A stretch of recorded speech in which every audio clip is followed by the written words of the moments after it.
We are going to begin with that breaking news in Brooklyn. Police say the suspect shot and killed a neighbor.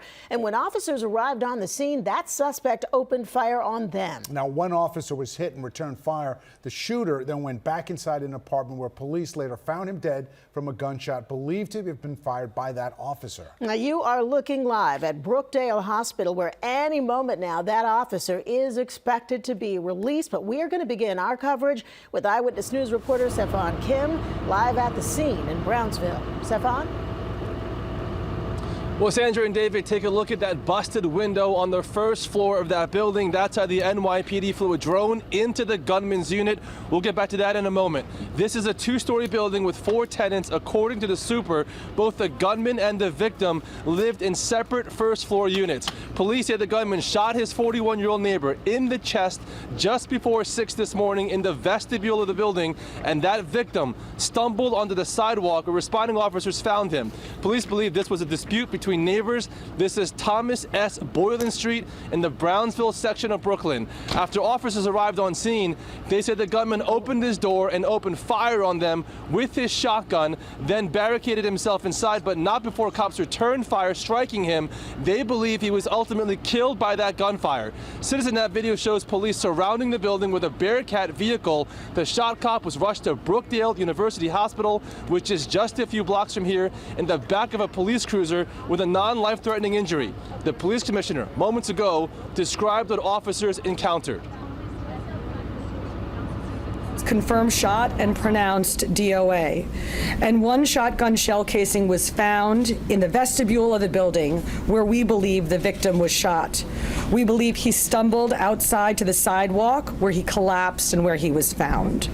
2 officers from the 7-3 precinct remained to secure the scene, one with the victim's body outside on the sidewalk and one inside of the building with the shotgun shell casing. Then, approximately at 7:45 a.m., a male opens the door of one of the first-floor apartments and fires at the officer in the hallway from close range with a shotgun, striking the officer on the left side of his face. His injuries are consistent with birdshot pellets being fired from a shotgun. Our cop returns fire, and the perp barricades himself back inside of the apartment. Now, this is a photo of the shotgun the NYPD released. They say they broke into the unit and flew a drone inside to see the gunman lying there with the shotgun by his side. Mayor Adams is in Israel today and has been tweeting updates, but Mayor-elect Mamdani also posting. My thoughts are with the NYPD officer who was shot this morning in Brownsville, and I am praying for his recovery. I am grateful to law enforcement for their quick response, and I will continue to monitor the situation as it develops. Now, 2 other officers were hurt after crashing near the scene. Both of them and the driver of the vehicle they struck were treated for minor injuries, but again, an NYPD officer shot after a homicide suspect fired his shotgun at cops. That 25-year-old officer, Sharheel Warris, will be okay. The gunman, who police are describing as a person of interest, has no prior criminal history.